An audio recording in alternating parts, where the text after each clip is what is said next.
Hi everyone, you're sailing on Olive's Ark, and have you spring cleaned for your reptiles yet?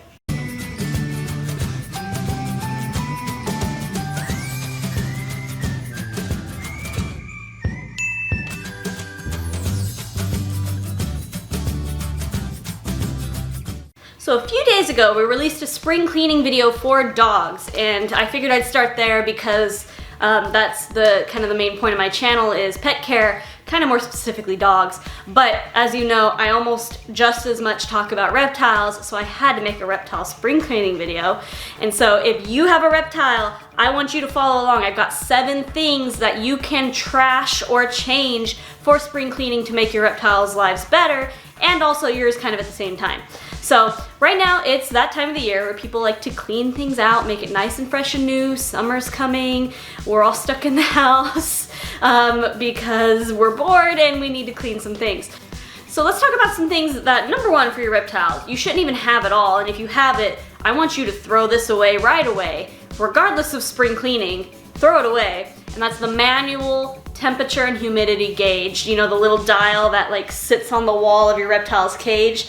Yeah, that thing. It's not accurate, it's super cheap, it doesn't work. It puts out a false reading. I don't know why you have it, because it doesn't work. If you look at it and you're like, wow, it's really humid in there, it probably might not even be. Or you're like, oh, it's really dry, I should mist it down, when in reality it was already pretty humid and now your lizard or whatever, your gecko, is like drowning in moisture. So totally not accurate. There are better alternatives. I really love the digital temperature hydrometer combo that I have, and it's the same thing, but in fact it's actually smaller and a little sleeker, and it's digital, and it just sits in the tank and it tells you what's the humidity and what's the temperature. Way better than that manual thing that sits on the wall. And they also make temperature guns, so if temperature is what you're really after, temperature guns are great because you can get a precise temperature for one single spot.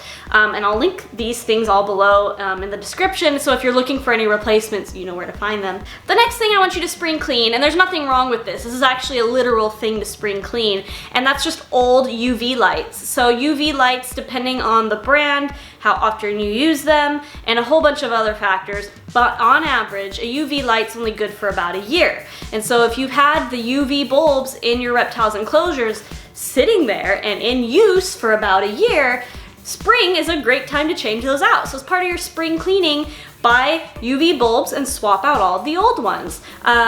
It's a really simple thing to do, because what happens is UV, even though it's great and all of the positives about it, over time the UV kind of goes down. It starts to lose its ability to put off UV because it's a bulb, right? It's just like other light bulbs that go out. UV bulbs are the same way, it's just the UV declines before the bulb actually sometimes declines, so it'll be putting off light but no UV. And so the best way to check this is they do make like solar meters is what they're called, or just like UV sensors basically. They do make these, but they're kind of expensive, and so if you can't afford a meter, your best bet is just going to be like every year when it's spring cleaning time, just replace your UV bulbs. That's what I have been doing since I've been keeping reptiles. I just yearly, or whatever it says on the box, or like I said, depending on the factors, but you trust what you trust.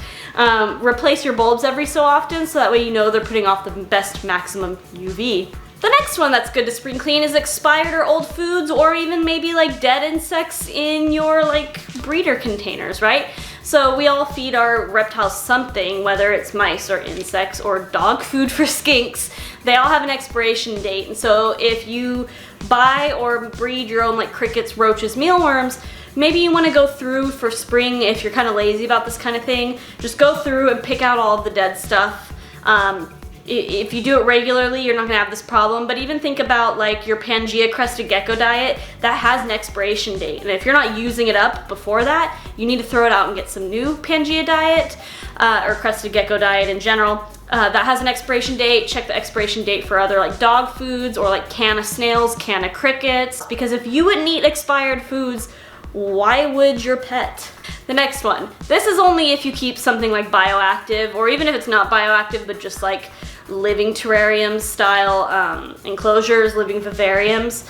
So for me, when I start to see a plant die in my bioactive vivarium, sometimes my instinct is to be like, oh, leave it in there, because that's natural and bioactive, and it will give something for my isopods and springtails to eat. But the reality is, a dead plant is very large in comparison to usually the amount of springtails and isopods you have in your enclosure. And they're there to be eating like dead poop or leftover food or whatever. You don't want them spending all of their time and resources on this rotting plant in your enclosure. And rotting plants promote mold and mushroom growth and other things like that. So if a plant has died in your enclosure and you were leaving it there, pull that thing out.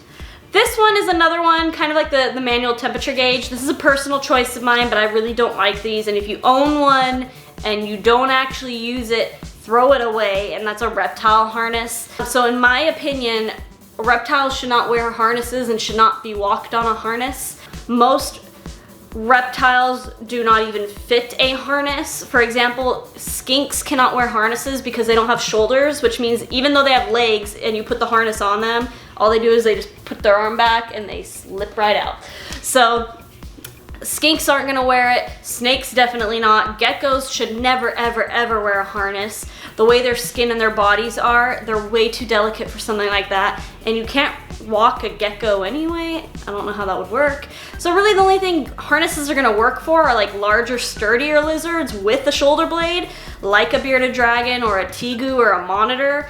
But in my opinion, those things should just be taken outside in a safe area and let to roam and explore. You shouldn't really be walking it out and about with a harness.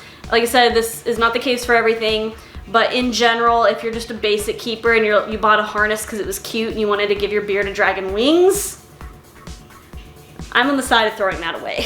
Number 6 is a good one. I think a lot of people forget about this because it's like a set it and forget it thing, which is good. For the day-to-day life, you want your life to be a set it and forget it. But when it's spring cleaning time, you want to go back and revisit these things, and it's your misting system and your air purifiers. You want to go back and clean these things out because the tubing that connects to the humidifier systems or the misting systems, sometimes if they don't dry out completely between uses or they're not being misted enough or drained enough, there's water that builds up, and that water can leave like mildew and mold and start to just get stale almost in the tubing.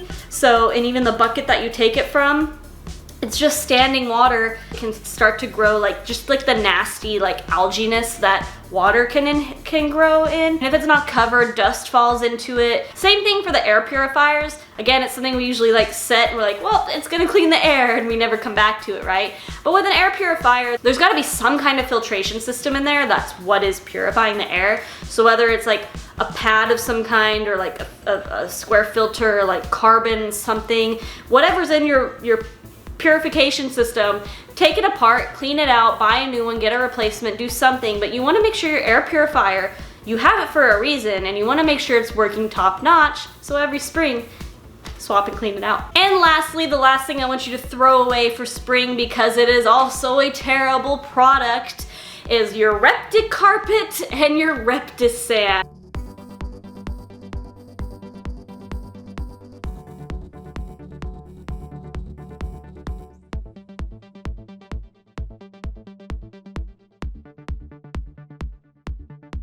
Specifically the ReptoSand brand, right? Sand in general is not terrible, but ReptoSand with that calcium crap in it, heck no. So if you keep your reptiles on ReptoSand, trash it. That is terrible, terrible sand.